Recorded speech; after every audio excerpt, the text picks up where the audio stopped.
Olá, sejam bem-vindos ao curso da Ampara de preparação para pretendentes à adoção, e este é o 5º módulo, é o módulo Vivenciando a Adoção, em que a nossa família relata um pouco da nossa experiência, dos nossos aprendizados e das nossas histórias sobre a nossa vivência sobre adoção.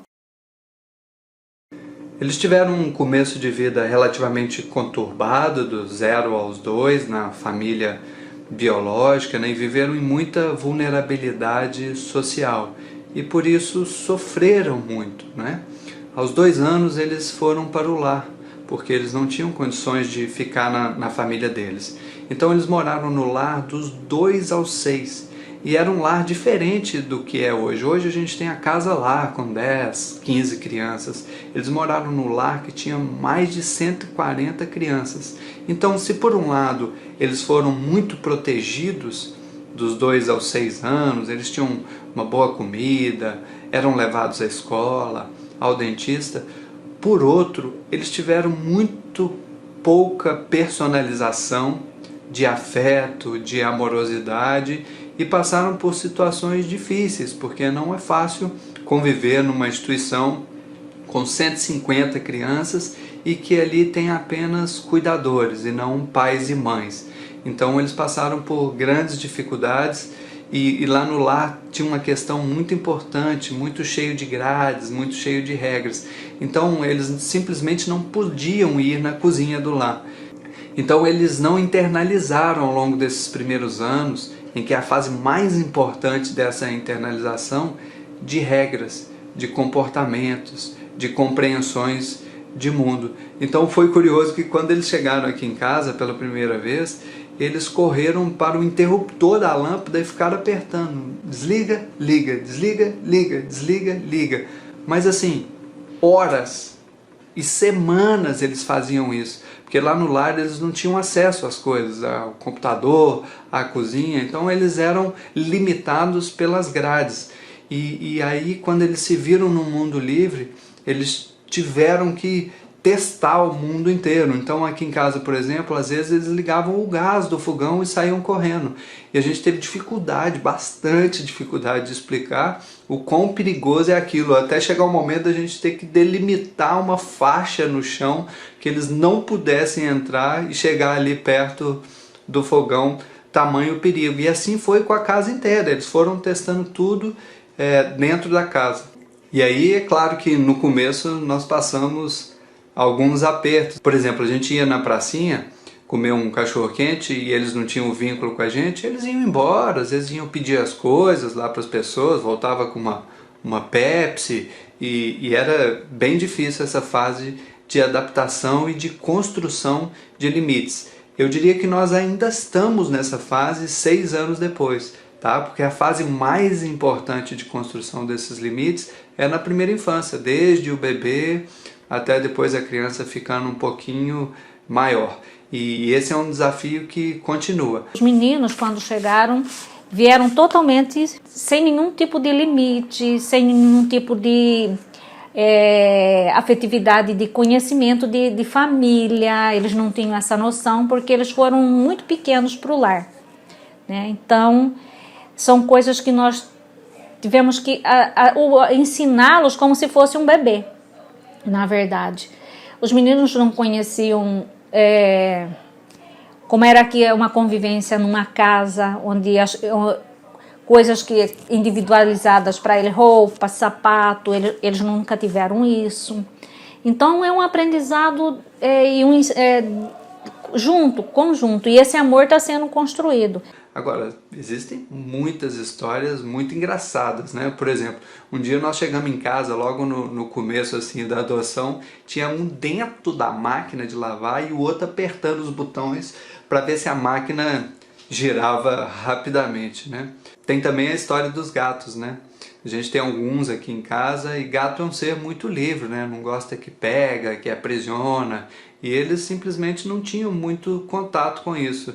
Então os gatos aos poucos foram mudando para os vizinhos, e depois que eles dormiam, 8h30 da noite, dava 8h40, já vinham os gatos andando assim devagarzinho para comer uma ração e ficar tranquilo dentro da casa, porque eles sempre foram muito agitados por essa vontade de viver o mundo, de tirar esse atraso, de experimentar as coisas, né? Então sempre foram muito agitados, com muita energia, e os gatos preferiam ficar dormindo debaixo do telhado do vizinho. Certa vez a gente estava num clube também, e aí estava eu e minha esposa numa sala ao lado assim, dando uma relaxadinha depois do almoço, e de repente nós ouvimos um barulho muito forte assim num outro salão que tinha grande. E aí nós corremos para ver o que era. Era um dos meus filhos que pegou um senhorzinho de idade, mas de muita idade, se bobear para lá de 100 anos, ele estava na cadeira de roda. Ele pegou e ele estava empurrando o senhorzinho a todo vapor pelo salão, e as pessoas desesperadas em volta, sem saber o que fazer, dizendo para. E eu acho que os únicos dois que estavam se divertindo era meu filho e o próprio senhorzinho, né? A primeira vez que nós fomos comer num restaurante, um dos meus filhos já entrou e olhou na mesa de um senhor, já pegou um pedaço de peixe frito do prato do senhor e saiu comendo felizão, e eu atrás assim, não, desculpa, pelo amor de Deus, já trago o peixe do senhor de volta.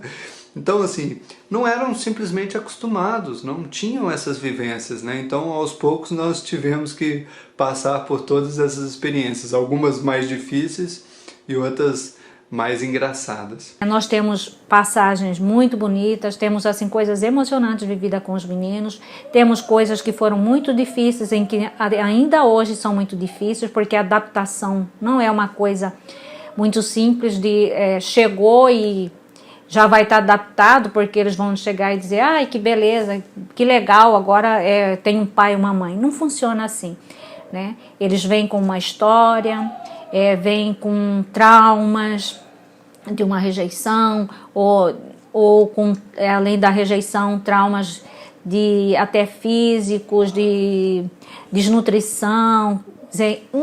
Tem uma história por trás disso tudo muito grande.